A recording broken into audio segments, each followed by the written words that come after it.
Hey, it's me, once a motherfucking again. I'm reacting to MandaloreGaming's Warhammer 40k Space Marine review, which looks like a third-person shooter. Hopefully it's actually a good one. Let's take a look, not much of an intro to this one.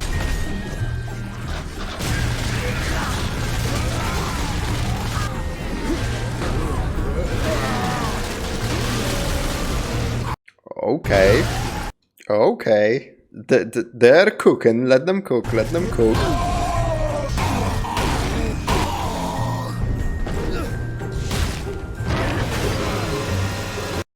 So, can you pick your religion, or are you always playing? Because this is like an ultramarine, right? The blue one. I wonder if they let you pick legions, or are you always stuck as an ultramarine?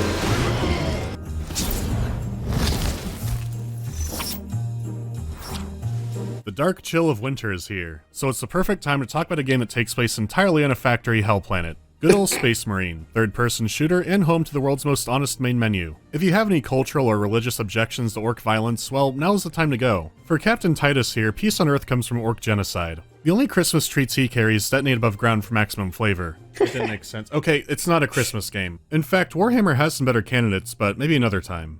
Now, as you know, Warhammer 40k has a very rich and huge universe, so rather than me explain it, let's have the game do it.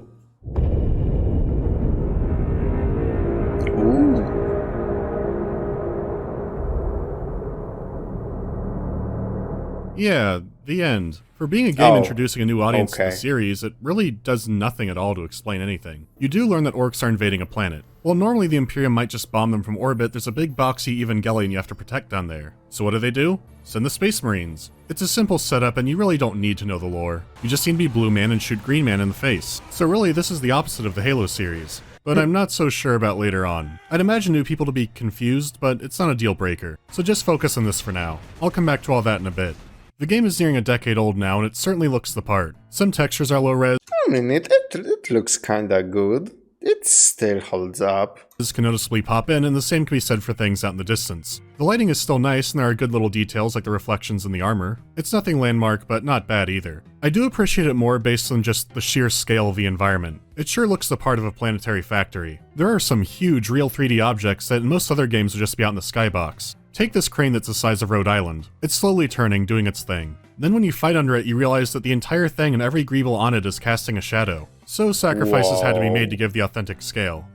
That's cool. Technically sound one moment, questionable in another. This game does have some bland areas, but a lot more are really inspired. Pulling off the everything is a cathedral and a factory aesthetic can't be easy. But they pulled it off, and they gave the settings some strong art direction with a lot of attention to little details. However, what you see here is what you get. There's not a ton of variety. If you can't stand games that are just brown or gray, then stay far away from this one. It's not all a mixed bag though, because what really stands out to me is the animation. Relic's reputation for the Dawn of War Saint kills continues well into this game. They're just as impressive as they are violent. Like Dawn of War, it seems like every time I replay this game, I find a couple more.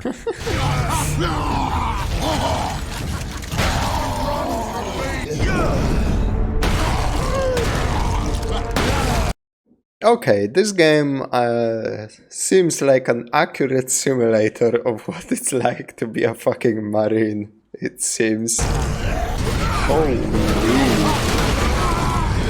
Stop the Space Marine! As also expected from Relic, the combat and weapons sound excellent. Some people thought the Space Marine sounds in Dawn of War 1 were lacking, but they more than made up for it here.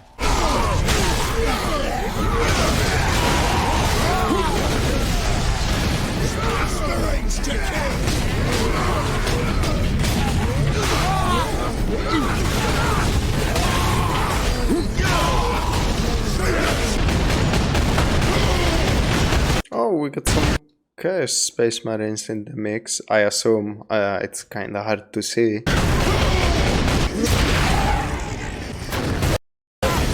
Fuck, I wanted to see what legion that was.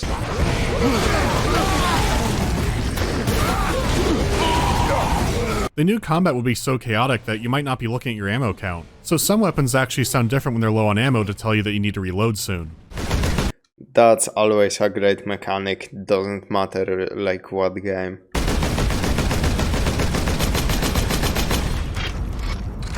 The soundtrack is another high point. It's not Relic's best soundtrack, but it accents a lot of moments in the game perfectly. The orchestra music can border on being generic, but when the horns really get going, they get going.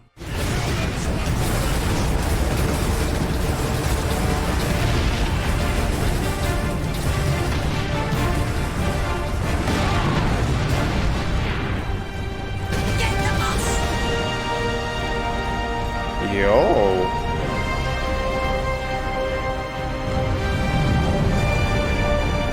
That's a very respectable OST. Honestly, I find parts just makes you wanna spill the blood for the Emperor. The soundtrack kind of hilarious. It reminded me of Starship Troopers or RoboCop a lot because the music's really heroic, but the most horrific shit is happening on screen.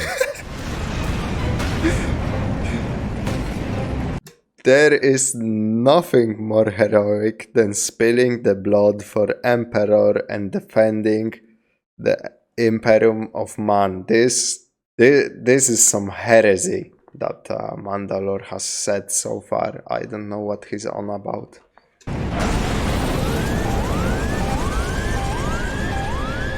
The Golden Throne demands sacrifice.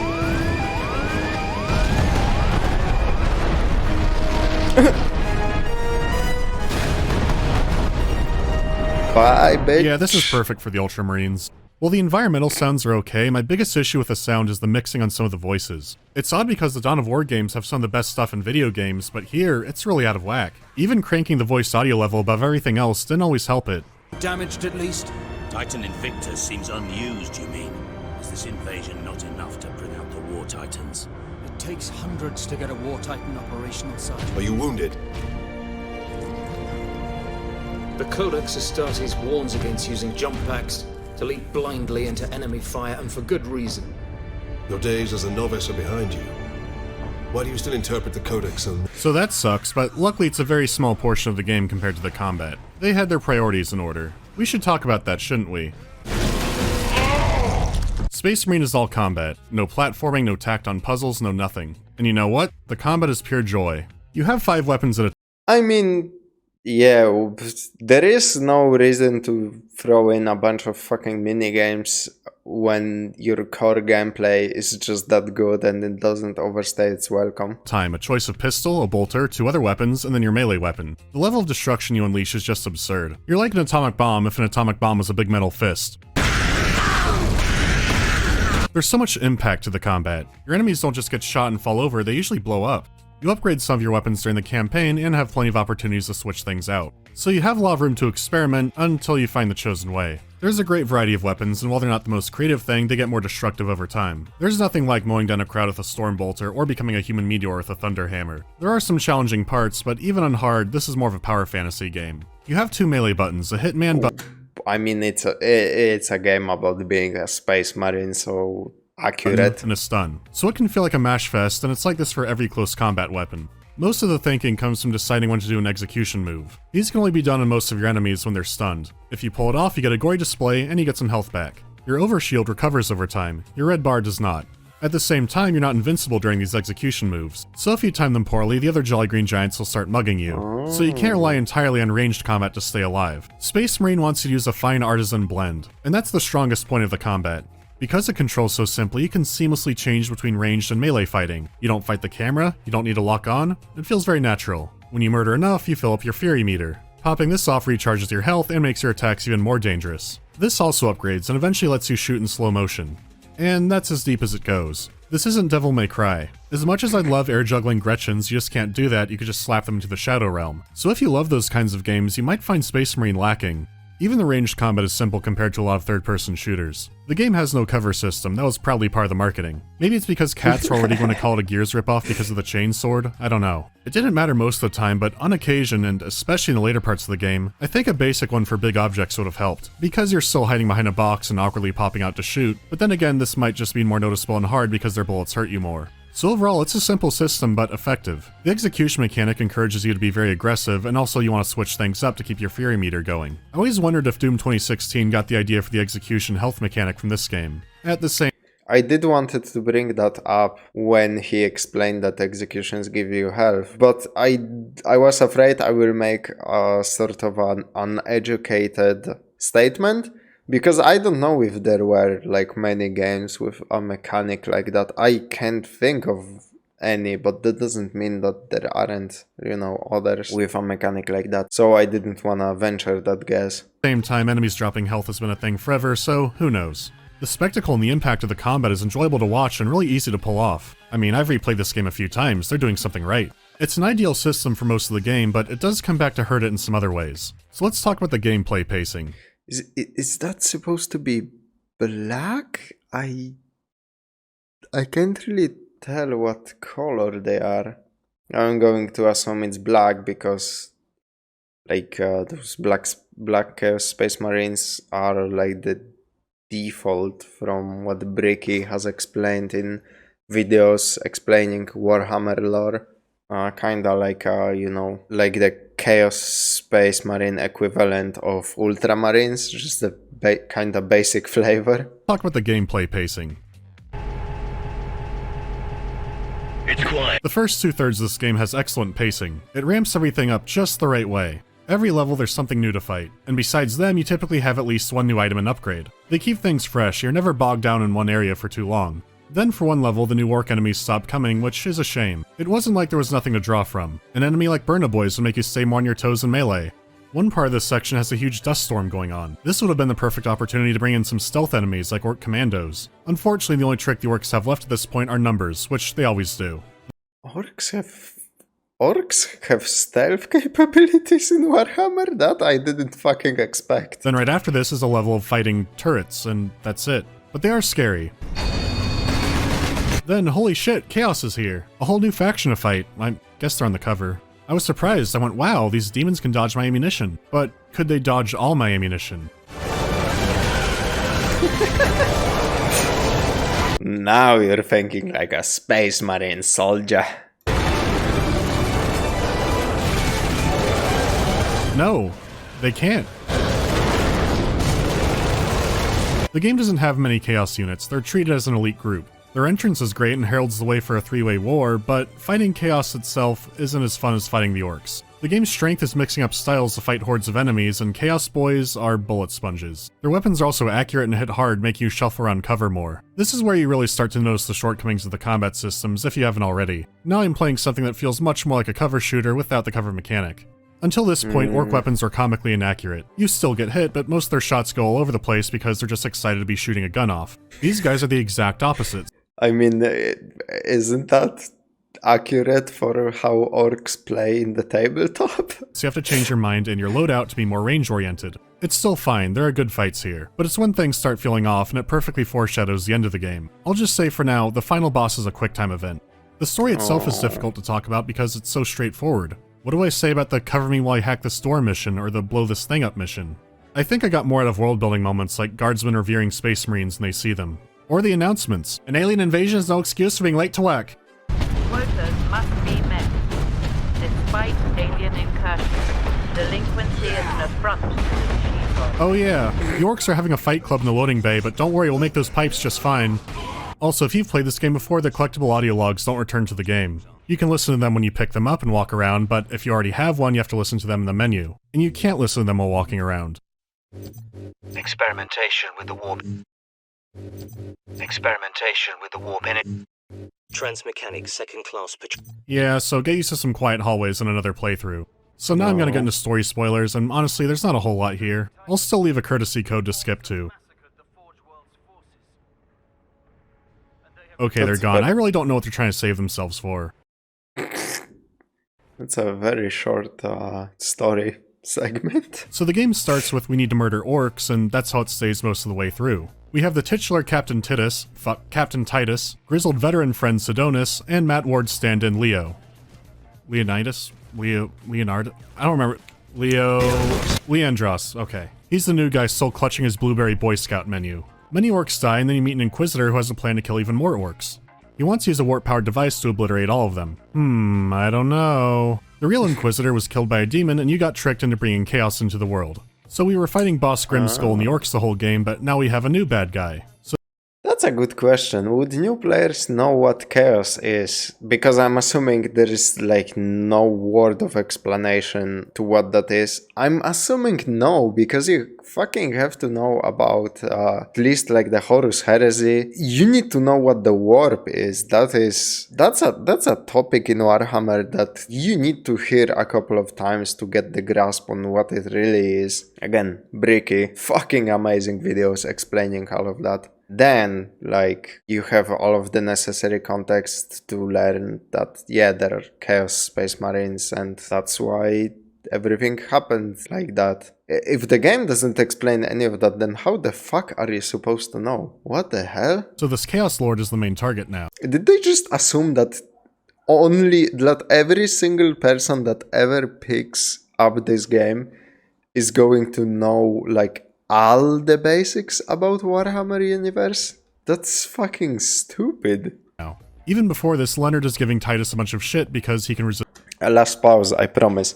Especially for a single player game. Because when you have like a co-op shooter or a multiplayer game, at least you have the excuse of the gameplay is the really main part. But it's a single player experience. Like, you need some motivation behind the gameplay. Like, there needs to be some story. So, like, might as well just fill the new players in for the context. Like, did they think Warhammer veterans are going to be sleeping on the cutscenes? They will be like, yeah, that's such a cool fucking cutscene explaining that thing I like. I mean, holy shit, like, I assume like 90% of you guys watching this video seen all of those videos I'm watching, and all of the Bricky videos, and all of the Mandalore Warhammer reviews, and a bunch of other videos that I have no idea about. And you're just rewatching it now with me for the thrill of a new person finding something out in the universe that you like. Man, the devs don't understand what fan service is a little bit. But at least the game is pretty fucking solid. Looks better than the Fire Warrior, that's for sure. Just the warp for some reason. He can't see beyond his own stupid book, so grizzled old Sidonis has to calm him down. Codex Astartes warns that those in league with Chaos can withstand the warp's touch. You forget yourself, Ultramarine. Then Sidonis dies, so Leopold is even more suspicious now. So then Titus goes to beat up the Chaos Lord while he's actively ascending into a demon. This is a good way of showing loyalty. Also, it is really strange that the boss fight's a QTE because there were 2 other bosses in the game, and they weren't good. At this point, they may have realized that combat wasn't ideal for these kinds of fights, they just said forget it. Anyways, Titus caves his skull in, and it's all happily ever after from there. I mean, just make him a regular enemy with some unique moves and a health bar at the bottom of a screen. Like, that's all you have to do. There.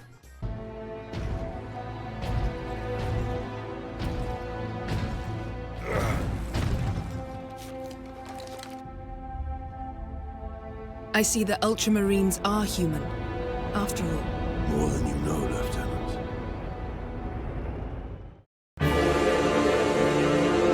Nope, the Inquisition is here to ruin everyone's day. Again.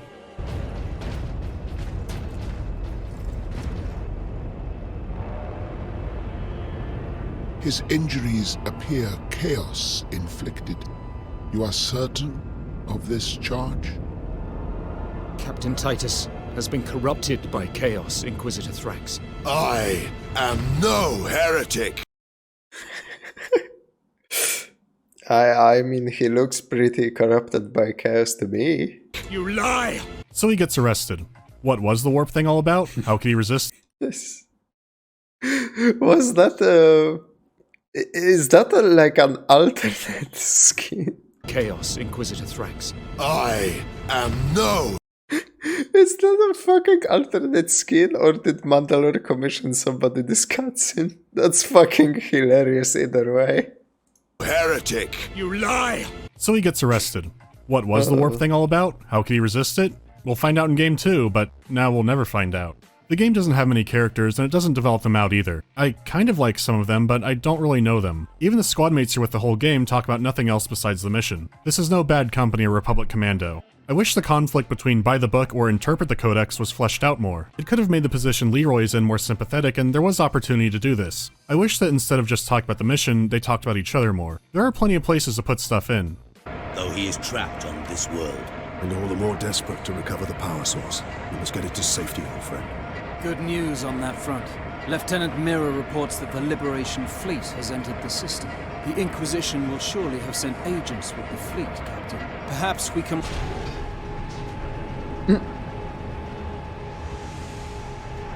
That's weird. Hard work occupies the body and... Do you have a concern you'd like to share? It is a noble... It's underdeveloped and it ends up being dull. It's not written badly, just so pragmatically that it's not very memorable. Of course, for many, the meat of this game was the multiplayer. It has good character customization, a lot of things to unlock. Ooh, that's cool.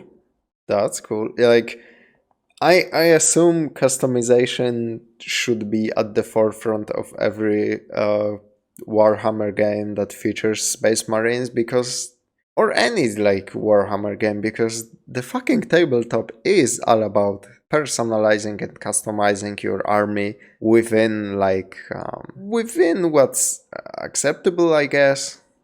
Unlock and plenty or of game recommended, modes, but you can't search recommended is the better word for every mode at once, which means a fractured community, which means not so active multiplayer. You can still find matches for the wave-based Exterminatus going, but for regular multiplayer, you need to find a Steam group. There are some popular ones, so the game isn't dead just yet. In fact, in a way, the multiplayer kind of lives on in another game called... You know what? It's the holidays. I don't want to think about it for now.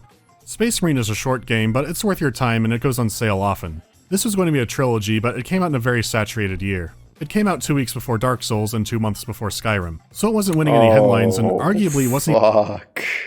Oh my god, what a stacked competition. The game was rigged from the start, what can I say?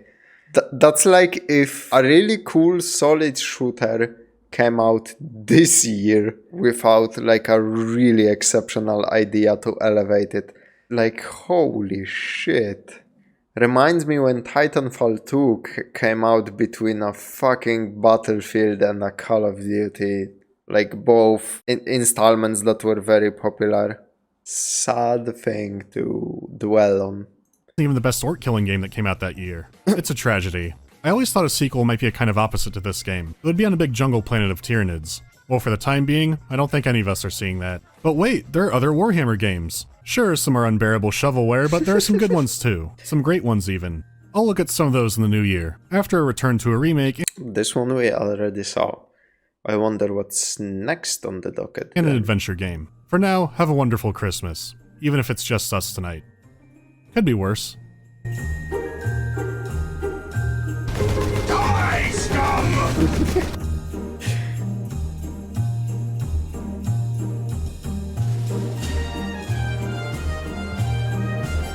There won't be much of a January break like there was 2 years ago. I have a lot more time, so let's move on to questions. Do you consider going back to do videos on games after they've been updated?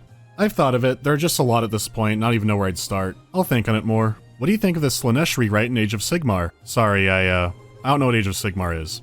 Does the list keep you up at night? I try not to let it. I think of it more like a suggestion list than a to-do list, because if I start thinking about it that way, yeah, I'd go crazy. What is your favorite JRPG and are any video worthy? Lord of the Rings: The Third Age. It's the battle system from Final Fantasy X without a lot of other things from Final Fantasy X. It's a very strange title and it got heavily reworked in its last year, so I want to do something on it eventually. I actually talked to one of the people who worked on it a year or so ago, so he might be able to shed more light on it. Do you think there will be an official and good 40k 4X game one day? It seems inevitable, and I know Gladius is out now, but I haven't played that one since beta testing. So I want to play that again because that might be good. I hope. Alright, have a wonderful new year. Bloodraven Squad Corvus reporting in, Captain Titus. Don't touch my artifacts! Beautiful. Just beautiful. Also, it keeps recommending me Stasis. I know a couple of people asked for it, so I will have to cover it sooner or later. But I don't know if that's like, fuck it, I will just cover it. And if it turns out that this is a part of a larger series, because Mandalore has a lot of those, you know. Sometimes he will do just a random review for Halloween, like he did Ghostmaster. And I understood that enough. But then there's the Bungie rabbit hole, the adventure games rabbit hole. Even those Warhammer 40k games, I kinda did out of order. I didn't know. I noticed very late he has a playlist for those. But I'm just gonna watch the ones that seem interesting to me, I guess. And yeah, that's everything really. Thank you very much for watching, and I will see you in the next one. Thank you for all of the support. You guys been great lately. Just please refrain from heresy in the comment section, or proper authorities will be informed about your actions.